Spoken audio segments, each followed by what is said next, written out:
día vamos a entrevistar a Machinger. No sé en cuánto rato, pero eso, me va a salir bien.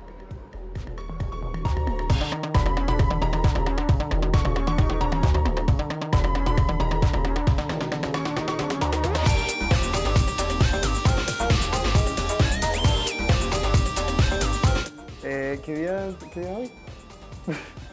Va a partir, bueno, estamos en la sala Metrónomo y estamos martes 29 de abril y estamos acá con Machinger. How are you guys? How was Chile for you? It's been good. We just went up to this hill over here. Was it Cristobal San Cristóbal? Hill? Yeah. Yeah. Yeah, Cerro San Cristóbal. That's the one. Yeah, it was pretty. How, because you've had a show in Argentina and Brazil recently, and I wanted to get your perception on how the Latin American crowd, like the main differences you can see between our crowds and the crowds you see when you tour from the US, and what do you expect from the crowd today in Chile?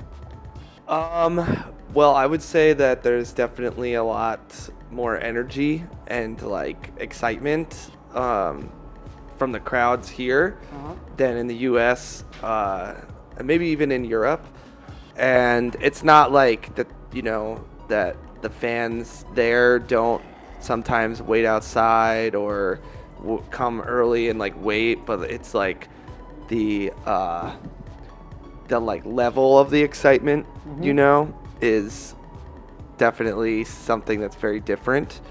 And I have heard that the crowds in Chile are particularly excited. Yeah, So I think we're best known for that. yeah, And I think it's also because not all the the shows that tour the US like get to come down here. So when people get to see like the favorite bands. yeah, I totally get it. Like I totally get it. You know, if I was them, I'd probably be like exactly the same way. What's your favorite part about touring? And what's like the thing you hate the most about it? But particularly when you come down to South America and you don't get to do it like by bus or wherever, and you have to fly everywhere. Because everything's not like right next to each other. Right. So what would be like your favorite part about that and the least favorite part about that? Do you want to answer this? Because it's your third tour now. Honestly, I think I prefer flying the way that we are right now, especially in this country. It just seems obviously quicker. But when we're in the bus in the US, it can kind of be a drag, like driving for so long. And I like flying and like getting to where we need to go and getting to walk around, because a lot of times with the bus tours, we kind of just go right to the venue. We park at the venue, we play the venue, and then we leave the venue kind of. So just seeing the cities a little bit more is nice. Yeah, and I'll say like that, you know, when the bus tour, there's pros and cons for sure, and the bus in the U.S. driving around there's something also really nice about that, you know. I mean, in the bus, like being able to wake up in the next city, not have to think about traveling, how to get there, is really nice. And then when me and Sean used to drive in the van, being able to like see everything was really cool, driving through the mountains and stuff. But you know, this tour has actually, knock on wood, been pretty chill with the flying. Like we haven't had none of the flights have been that like long, or we've had like trouble going through the borders or anything.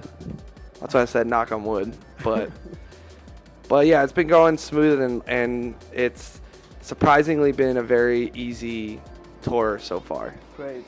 And as people like, as musicians that get to travel, what's the one thing you think you really need to have with you at all times when you tour? I'm pretty easy. Like I can get on a plane with like nothing. So for me, the must-haves, I would say, or maybe just like something to listen to music with, and either like a book or like a notebook and a pen to like kill time, and like and maybe a night mask, like a sleep mask. Oh yeah. Yeah, I knew that you were gonna say eye mask. Yeah. No, I mean, as long as I have headphones and something to read, then I'm probably good. And maybe my portable charger, because we're going through a lot of these countries where we don't have the correct adapters. Oh, so that yeah, you got that's the been different like a plugs, thing. yeah. So Right. yeah, as long as I just have my headphones and something to read, I'm usually pretty good. But I definitely would have trouble not having anything. Yeah, for sure. What about you, Sean? Yeah, lots of media downloaded, ready to go. And I always just like watch movies to make the flight go by. Even if it's a movie I've seen already, I'll just like put the movie on and just like let it go. Yeah, that's Yeah. a great way. I wanted to ask you guys now about the game Neon White. You made the soundtrack for it. So I was wondering, like, what's the major difference for you at the time of composing music? Because I don't know how. So if you make the music before the game's done, or while you're doing the music while the game's on development, or if you do it afterwards, and like, what's the main difference you would say you have at the time of composing music for an album than for a game? Yeah, it was a cool experience, and I was working on it while they were still making the game. It was probably 50% done when I got brought in to work on the music. So like, they had I'm pretty sure all the levels made, like at least outlined, so that they knew like this is how many kind of songs we need and stuff. And it was cool, and you know, kind of a challenge, because it was like I would go back and forth where I would make something and sometimes it got rejected, you know, or I got notes on like change this. Right. And you know, when I make an album, there's nothing like that. Like, oops, sorry. The music is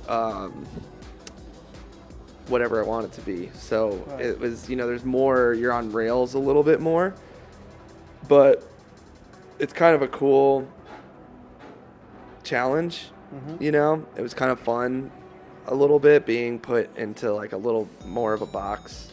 You think you'd do that again if you got the chance? Definitely. Definitely. So you guys managed, you went recently on the Danny Brown show, right? And I saw that interview, and I saw that you, Matt, said like particularly that you weren't a gamer because you couldn't like control like the impulse of just playing all day. And I noticed you didn't say anything about that because you were gamers because like right. So you were like Neon White came out recently. Yeah. And so I was wondering, like, if not now, but what about your childhood games? Like, did you play like any Mario Kart or Crash Bandicoot or anything? I think all three of us would have different answers, but I would love to hear all three. yes, I would say for me, like the big games that I was like obsessed with were like Jet Set Radio for the Dreamcast, and the second one for the Xbox were like huge. Yeah. Fighting games like Marvel vs. Capcom, that kind of stuff. I was really like attracted to anything that like visually was like colorful and in your face. So it was a lot of like sprite based fighting games, cell shaded games. But I was definitely kind of like a gamer kid, you know. I played a lot of GameCube. Phantasy Star Online was another like weird like deep cut obsession of me and a bunch of friends of mine. So Yeah, it's funny. We actually just had this conversation about how Matt is a Dreamcast kid, and now that's kind of rare. Because at the time, like, not that many people got the console. Yeah, or here in Chile, total, not many people had it. I never knew anyone that had a Dreamcast here. Yeah, like, that's why he is the way that he is, because he had a Dreamcast. Yeah. I guess for me, my first console was a Super Nintendo, so I think like Mega Man X and onward, the X series was really good. Like, and then Xbox, Halo, just basic stuff for the most part. I'm not really a hardcore gamer. Okay. But Jet Set Radio for the Xbox was pretty important in terms of like taste making for me, or just in taking interesting art and music. Dance Dance Revolution at the arcade. That was big for me because that's how I got into electronic music originally, in like 2001, 2002. So, yeah. Great choices. I was a PlayStation kid, and I played a lot of Metal Gear Solid, a lot of Resident Evil, and just like random bad PC games that sometimes I can't even remember. Like, yeah, even worse. Just I can't remember the names of some of them. I was just constantly playing like random cheapo PC games like that, but mostly PlayStation. Great. Yeah. So talking about the Danny Brown show, I was wondering, I think at one point in the interview you guys said that you might make something together, that you might get together and do something. How was the backstage? How was the behind the scenes of the interview? Like, did you get to talk about anything? It was very quick. It was really quick and really professional. You know, it was kind of just like what was on camera, really. Yeah, we spoke to him for maybe another like 10, 15 minutes after, and Okay. you know, but yeah, I mean, I would still love to do something with him at some point, but I've just been very busy with a bunch of other shit, so I kind of have put any other projects or like collaborations and stuff like that on hold for a little bit. So who knows, you know, what could happen in the future. Okay. So I was wondering, like, how do you go about composing new music and still maintain your identity, but try to innovate as well and try to not lose your audience while doing it? That's a good question. I would say like that sometimes my problem is that I think I don't, especially when I'm coming up with ideas for songs, I don't really think about like whether or not it sounds like a Machine Girls song. And then sometimes later when it's far into the writing process, I'm like, this does not sound like Machine Girl, and I have to like mold it into a Machine Girl song a little bit more with like the sounds and stuff like that. But I think you can tell just from if you listen to from stuff from Wolf Girl to the Ugly Art to MG Ultra that like there's really no defining characteristic that makes it Machine Girl, you know, like there's no like one particular sound or style.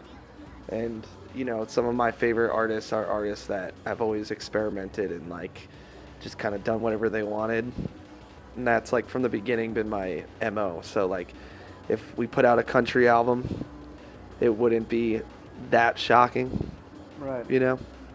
I was wondering, because I saw an interview where you said that you mentioned 2 albums when you were talking about when you first made Wolfgang, and you mentioned One Foot in the Rave by Shitmat and Where Were You in '92 by Zombie. And I was wondering if you could tell me more about that. How do you take like 2 projects that you personally love and then try to create something new with them? How did that go about? Well, you know, like it was taking just a lot of different influences at the time and taking like aspects of those influences and trying to squeeze them together into something like new. So, you know, it was like I was attracted to, because we were way too young to organically grow up with like rave music, like old school hardcore and stuff. And the only flashes of that I ever got were like through video games and sometimes movies. So it was like a whole style of music that was so, I knew it was out there and I like had no idea how to find it and stuff. This is 2010, 2009, and I wasn't a super, surprisingly, I was not a super internet savvy kid. So yeah, it was just like the first thing I found was that Shitmat album was the first like hard ravey jungle record I got really into, and then from there I found the Zombie record, which like was almost the opposite because it was way more about like the vibe than it was about making like shit like crazy. And so I was like, okay, I'm gonna like try to make something that's in the middle, and at the same time I was super into Chicago footwork, and so I was like, I'm gonna use like some of the elements of footwork that I really loved, which was like the crazy hi-hats and 808 drums and stuff. And then at the time I was also super into like death grips, like the early death grips that had been out at the time. So I took some of that sort of like heavier, Right. like more ridiculous, over the top energy and tried to just put all of that into one thing. So you got like a gateway to like this. So that's how you found your gateway for this type of music. And I was wondering like if I could hear your opinion of each one of you.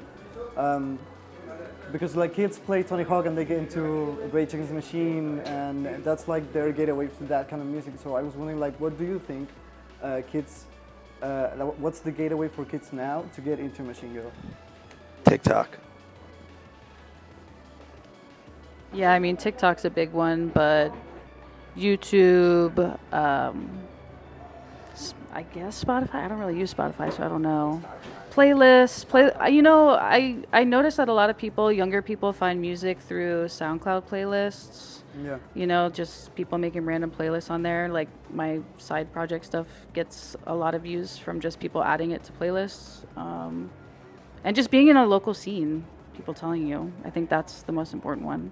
And the last one I'll add is Neon White itself. That I've know a lot of kids that were just gamer kids and then like played the game and found Machine Girl that way. I think that was all the answers. I can't think of anything. That was like, they kind of said everything. Well, thank you guys for the time. It's been great talking to you guys. Thank you so much. You good? Yeah, thank you.